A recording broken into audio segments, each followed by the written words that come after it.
Assalamualaikum warahmatullahi wabarakatuh. Alhamdulillahirabbil alamin alladzi qala sawma fi syahri Ramadan. Asyhadu an la ilaha illallah wahdahu la syarika lah wa asyhadu anna Muhammadan abduhu wa rasuluhu la nabiyya ba'da. Allahumma shalli wa sallim ala sayyidina Muhammadin wa ala alihi wa sahbihi ajmain. Ayyuhal hadirin ittaqullaha haqqa tuqatih wa la tamutunna illa wa antum muslimun. Wa qala Allah ta'ala fil Qur'anil Karim, a'udzu billahi minasy syaithanir rajim. Bismillahirrahmanirrahim.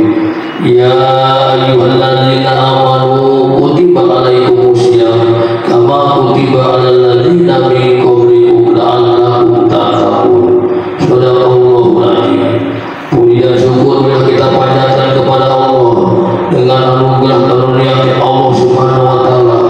Kita senantiasa diberikan kesehatan lahir batin oleh Allah Subhanahu wa taala sehingga sampai sekarang hari ini kita masih bisa melaksanakan ibadah puasa di bulan Ramadan. Selawat serta salam semoga tercurah kepada Nabi besar Muhammad sallallahu alaihi wasallam, para keluarganya, para sahabatnya, kepada para pengikutnya, bahkan kita sekalian sampai hari kiamat. Amin ya Allah, amin ya rabbal alamin. Hadirin rahimahullah, para pendengar budiman yang disayangi oleh Allah Subhanahu wa taala. Kami perwakilan dari KKG PAI Kecamatan Palembang insya Allah akan menyampaikan kultum hari ini. Mudah-mudahan ada hikmah manfaat bagi kita sekalian. Amin ya Allah ya rabbal alamin. Hadirin hadirat rahimahullah, bicara tentang puasa. Puasa ibadah yang dilakukan di bulan Ramadan adalah ibadah yang ditunggu-tunggu umat Islam. Karena sebelum bulan puasa terjadi bulan Rajab, bulan Syawal, kita sering berdoa wa balighna Ramadan, wa balighna Ramadan, yang artinya ya Allah sampaikan usia umur kami bertemu dengan Ramadan. Sekarang waktunya bulan Ramadan, manfaatkan itu bulan Ramadan, karena bulan Ramadan banyak-banyaknya keistimewaan keutamaan keunggulan pada bulan Ramadan.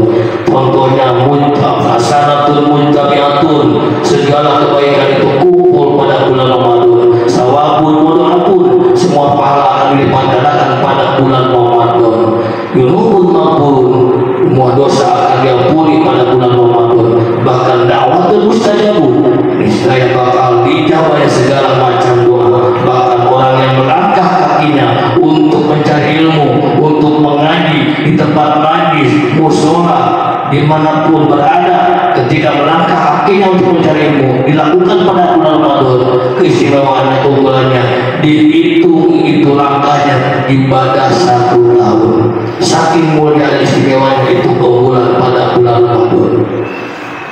Hadirin wal hadirat, para pendengar yang budiman rahimakumullah. Puasa selain menahan diri dari lapar dan haus, menahan diri dari hal-hal yang membatalkan puasa, menahan diri dari hal-hal yang tidak Allah sukai dan tidak Allah ridhoi, juga puasa adalah melatih diri untuk berlatih sabar dan sabar. Karena dengan sabar insya Allah akan membuahkan hasil yang memuaskan.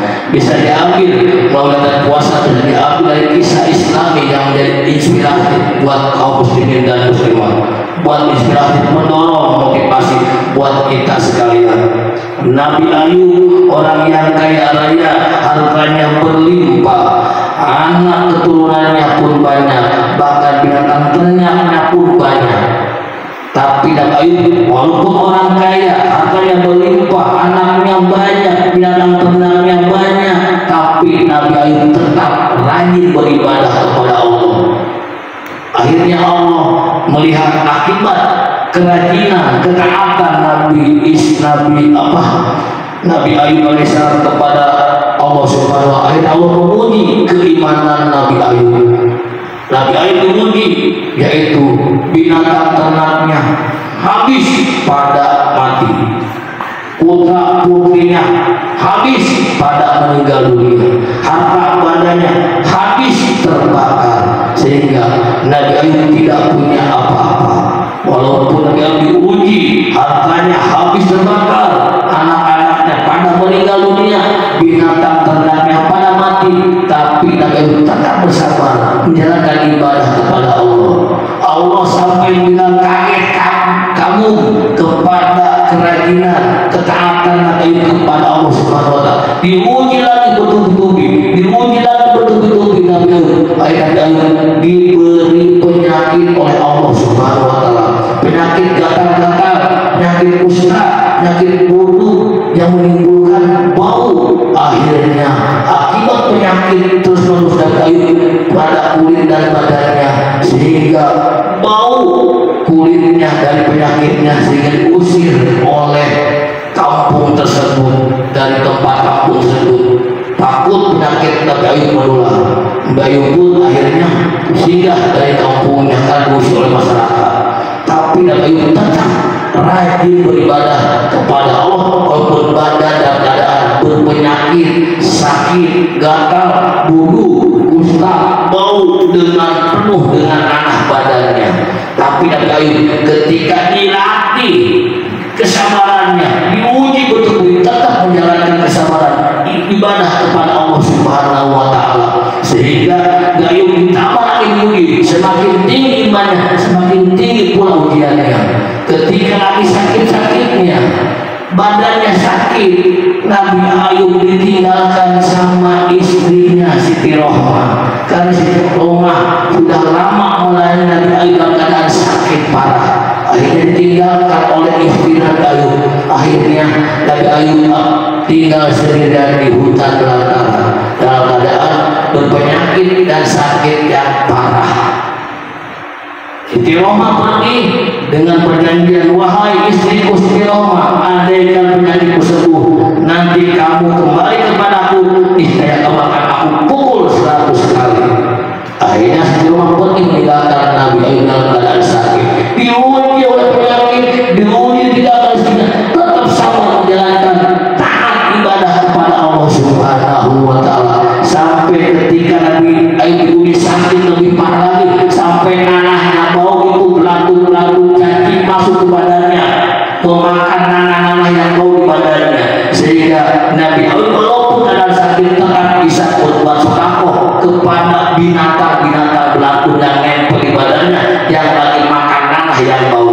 Ketika mau beribadah, membersihkan badannya, itu belatung-belatung cacing-cacing disimpan di tempat, di wadah dan kecil, ditumpuk sehingga dipindahkan dari badannya ke piring atau ke wadah ke tempat yang kecil, sehingga belatung-belatung tersebut kelaparan lagi. Yang tadinya kenyang memakan meminum nanah Ayub di badan yang bau, sekarang menjadi kelaparan. Setelah beribadah kepada Allah Subhanahu wa taala dalam keadaan bersih, kemudian belatung tersebut yang dipindahkan ke piring diambil lagi, dimasukin ke badannya Nabi Ayub supaya menjadi gembira makan nanah-nanah yang bau dari badan Nabi Ayub.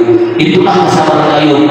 Ketika diuji betul-betul sabar, diuji betul-betul sabar, tetap masih bisa bersedekah kepada binatang-binatang. Kehebatan Nabi Ayub. Akhirnya akibat rajin ibadah, rajin beribadah taat kepada Allah, Allah melihat Nabi Ayub akibat kerajinan dan kesabarannya taat kepada Allah dari penyakit dan ujiannya. Akhirnya dia membuahkan hasil, yaitu ketika dia keluar dari rumahnya, Ayub tolong hentahkan kakimu di depan. Akhirnya hentahkan kakinya keluar, airnya memancar.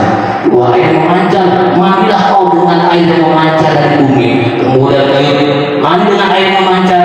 Akhirnya penyakit Nabi Ayub, penyakit kulit, gatal, bulu, kusta menjadi sembuh seperti semula, mulus kulitnya seperti semula. Akhirnya Nabi Ayub terdengar udah sembuh, udah ganteng lagi wajahnya, sehingga viral kemana-mana. Kedengaran kamu Siti Rohmah. Akhirnya Siti Rohmah pun menengok suaminya Nabi Ayub, penasaran. Ditengoklah, benar Nabi Ayub dalam keadaan putih, mulus seperti semula, kulitnya dan bersih. Siti Rohmah pun mendekati, menghampiri Nabi Ayub, ingin kembali kepada pangkuan Nabi Ayub. Akhirnya dengan janji Nabi Ayub, andaikan istriku Siti Rohmah Hidayah akan aku pukul 100 kali, maka Hidayah aku dipukul 100 kali dengan cara mengambil rumput 100 lembar, diikat 1 kali, dipukulkan 1 kali, 100 lembar pukulkan 1 kali, 100 lembar pukulkan sekali, jadi 100 kali. Itu kehebatan dari itu. Kalau dipukul dengan 100 tongkat habis mati, tapi kecerdasan itu dipakai 100 lembar rumput dipukulkan 1 kali, jadi 100 kali. Itu keistimewaan akibat dari ketaatan, kesabaran Nabi Ayub alaihissalam. Begitu pula kita dalam melaksanakan ibadah puasa, dilatih kesabaran dari mulai imsak sampai bertemu dengan maghrib lagi, dilatih kesabaran menahan lapar, menahan haus, menahan dari hal-hal yang tidak Allah ridhoi, sehingga puasa tersebut mendapatkan gelar yaitu takwur, mendapatkan gelar takwa di sisi Allah Subhanahu wa Ta'ala. Oleh karena itu puasa kita yang kita lakukan harus benar-benar disiplin, yaitu husnul fi qalbi. Puasa kita harus berjiwa dalam dalam hati kita. Kalau puasa menempel, menjiwai dengan hati kita, akan timbul niat yang baik-baik. Husnul fi aini. Puasa harus menempel, menjiwa dalam dua mata kita. Andaikan puasa menjiwa menempel pada mata kita, timbul penglihatan yang baik-baik, baca Quran. Kemudian husnul fi aini, puasanya menempel menjiwa dalam dua tangannya. Andaikan puasanya menempel berjiwa dalam dua tangannya, timbul sifat bageran, timbul sifat sosial, berbagi kepada orang lain. Kemudian husnul fi rijlai, puasanya menjiwa nempel pada dua kakinya. Apabila puasanya nempel pada dua kakinya, membuahkan hasil melangkah yang baik-baik yang Allah itu kira-kira ridho. Husnul fi basori, pisami, dalam telinga, dalam tangan, puasanya nempel pada sekujur badannya, sehingga Allah ridho. Kalau Allah ridho, apa yang diminta, apa yang dimohon dari hamba tersebut, Allah akan mengabulkannya. Da'watun mustajabatun, doanya pun akan dikabulkan atau akan dijabah. Hadirin wa hadirat rahimakumullah, pada pendengar yang budiman, mudah-mudahan dari kultum yang singkat ini dan ada inti pelajaran hikmah manfaat bagi kita sekalian, sehingga mudah-mudahan kita senantiasa diberikan kesabaran, ketabahan dalam menjalankan ibadah puasa di bulan Ramadan. Mudah-mudahan kita kepada iman tambah mapan, ya, kepada sholat tambah giat, kepada taat tambah kuat, kepada ibadah kita tambah betah. Amin ya Allah, amin ya Allah, amin. Barakallahu wa lakum fil Qur'an wa nafa'ani wa yakum bima fihi min al-ayati wa taqabbala minni wa minkum tilawatahu innahu wasami'ul alim. Terima kasih banyak. Wassalamualaikum warahmatullahi